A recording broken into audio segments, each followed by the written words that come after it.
कभी ऐसा लगा है कि कुछ लोग फाइनेंशियली बस आगे ही बढ़ते जाते हैं, जबकि बाकी लोग वहीं के वहीं रह जाते हैं? आज हम इसी पहेली को सुलझाने की कोशिश करेंगे। और ये मामला सिर्फ बजट बनाने या कहीं इन्वेस्ट करने का नहीं है। ये उन पावरफुल मेंटल फ्रेमवर्क्स के बारे में है जो असल दौलत की नींव रखते हैं। तो चलिए इसी मजेदार सवाल से शुरुआत करते हैं। पर्सनल फाइनेंस का सारा ज्ञान, सारे नियम, सब कुछ इंटरनेट पर फ्री में पड़ा है। तो फिर ऐसा क्यों है कि ज्यादातर लोग पैसों को लेकर आज भी स्ट्रगल कर रहे हैं? और यहीं पे सारा राज छिपा है। देखिए, ये ठीक वैसा ही है जैसे किसी को रेसिपी पता हो और कोई मास्टर शेफ हो। रेसिपी तो कोई भी पढ़ सकता है, लेकिन वो सोच, वो मानसिकता ही है जो एक सिंपल सी डिश को भी शानदार बना देती है। तो आज हम उन मेंटल मॉडल्स को समझेंगे जो शायद ट्रेडिशनल फाइनेंशियल एडवाइस से भी कहीं ज्यादा जरूरी हैं। कह सकते हैं कि ये उस पजल का वो खोया हुआ टुकड़ा है जिसकी सबको तलाश है। हम 4 जबरदस्त आइडियाज पर बात करेंगे। पहला, हम एक शतरंज के खिलाड़ी की तरह सोचना सीखेंगे। दूसरा, हम देखेंगे कि कैसे रिस्क को एक मौके में बदला जा सकता है। तीसरा, हम बोरिंग काम की छिपी हुई ताकत को जानेंगे। और आखिर में दौलत के सबसे जरूरी हिस्से यानी इमोशंस पर काबू पाने के बारे में बात करेंगे। ठीक है, तो चलिए पहले मेंटल मॉडल में सीधे डाइव करते हैं। इसे ऐसे सोचिए जैसे कोई चेस का ग्रैंड मास्टर हो, जो सिर्फ अपनी अगली चाल के बारे में नहीं, बल्कि पूरे खेल के नतीजे के बारे में एक साथ सोचता है। जो लोग अमीरियत वाली सोच रखते हैं ना, वो अपने हर फैसले के साथ यही वाला खेल खेलते हैं।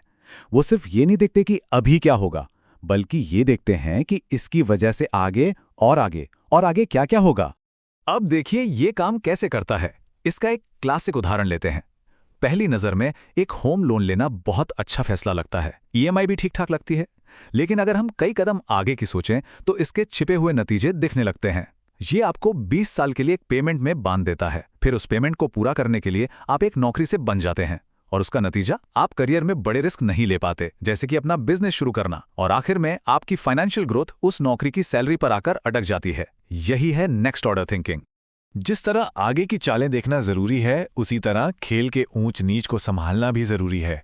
चलिए अब दूसरे फ्रेमवर्क पर चलते हैं। ये इस बारे में है कि जो अमीर लोग हैं वो रिस्क और उथल पुथल को एक खतरे की तरह नहीं, बल्कि एक मौके की तरह कैसे देखते हैं। देखिए, ज्यादातर लोगों को सिखाया जाता है कि हारना नहीं है, लेकिन वेल्थी माइंडसेट वाले लोग बड़ा जीतने के लिए खेलते हैं। उनका फोकस इस पर नहीं होता कि जो है कहीं वो चला ना जाए, बल्कि इस पर होता है कि और कितना ज्यादा पाया जा सकता है। ये एक बहुत ही पावरफुल सोच है। जब दिमाग से ये डर निकल जाता है कि रोटी, कपड़ा, मकान का क्या होगा, जब सर्वाइवल की गारंटी हो जाती है, तो ये चीज आपको बड़े कैलकुलेटेड रिस्क लेने की आज़ादी देती है। जब बचने की चिंता खत्म होती है, तभी तो कोई ऊंची उड़ान के बारे में सोच सकता है।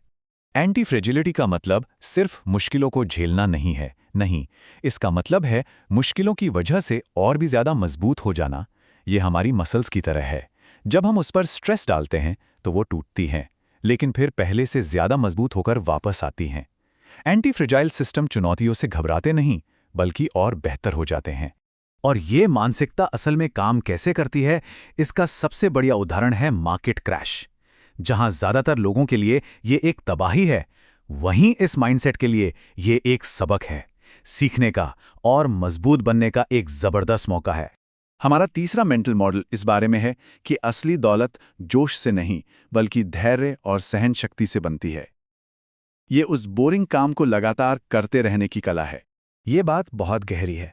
किसी भी नई चीज को शुरू करने का जोश, वो एक्साइटमेंट लगभग हर किसी में होता है। लेकिन जब वही चीज पुरानी और उबाऊ लगने लगती है, तो 99% लोग उसे छोड़कर किसी दूसरी नई रोमांचक चीज की तरफ भाग जाते हैं। तो सवाल ये है कि ये सहन शक्ति, ये धैर्य असल में दिखता कैसा है? खैर, जवाब इस नंबर में है। जरा इस नंबर को देखिए। ये उन फॉलोअर्स की कुल संख्या है जो इस जानकारी के सोर्स क्रिएटर ने हासिल की है। और ये नतीजा मिला कैसे? लगातार काम करके। वही बोरिंग काम हर रोज, वही एडिटिंग, वही थंबनेल, वही कैमरे के सामने बोलना। लेकिन इसी बोरिंग काम को बार बार करने से नॉलेज और स्किल्स में एक जबरदस्त कंपाउंडिंग इफेक्ट आया। दौलत भी ठीक इसी तरह बनती है। और अब हम अपने आखिरी और शायद सबसे जरूरी मेंटल मॉडल पर आते हैं, फाइनेंशियल फैसलों से इमोशंस को अलग रखने की काबिलियत। क्योंकि पैसा एक बहुत ही इमोशनल चीज है। ये स्लाइड इमोशनल और लॉजिकल सोच के बीच का फर्क साफ साफ दिखाती है।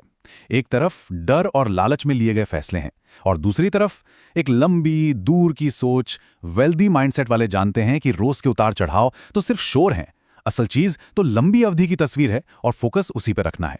ये कॉलेज स्टूडेंट वाला उदाहरण इसे बिल्कुल साफ कर देता है। कॉलेज के दिनों को याद कीजिए, क्या हर दिन अच्छा होता था? नहीं ना। कभी कोई एग्जाम खराब होता था, कभी कोई दिन बहुत बोरिंग। लेकिन कोई रोज रोज की फीलिंग्स के आधार पर कॉलेज छोड़ने का फैसला नहीं करता। फोकस इस बात पर होता है कि 4 साल के बाद जिंदगी में कितना बड़ा बदलाव आएगा। इन्वेस्टमेंट के साथ भी ठीक यही सिद्धांत काम करता है। तो देखिए, सार बस इतना सा है कि दौलत बनाना सिर्फ नियमों को फॉलो करना नहीं है, ये सोचने का एक तरीका अपनाने के बारे में है। चाहे वो भविष्य के नतीजों को देखना हो, अनिश्चितता को गले लगाना हो, बोरिंग काम में टिके रहना हो या अपने इमोशंस पर काबू पाना हो। और सबसे अच्छी बात यह है कि ये एक ऐसी मानसिकता है जिसे कोई भी बनाना शुरू कर सकता है। और मैं आज की ये सारी बातचीत एक सवाल पर खत्म करना चाहूंगा। इन सभी मानसिक ढांचों में से वो कौन सा एक है जिसे अगर आज ही अपना लिया जाए तो किसी के भी फाइनेंशियल भविष्य में सबसे बड़ा बदलाव आ सकता है? इस पर सोचना शायद दौलत की तरफ पहला कदम हो सकता है।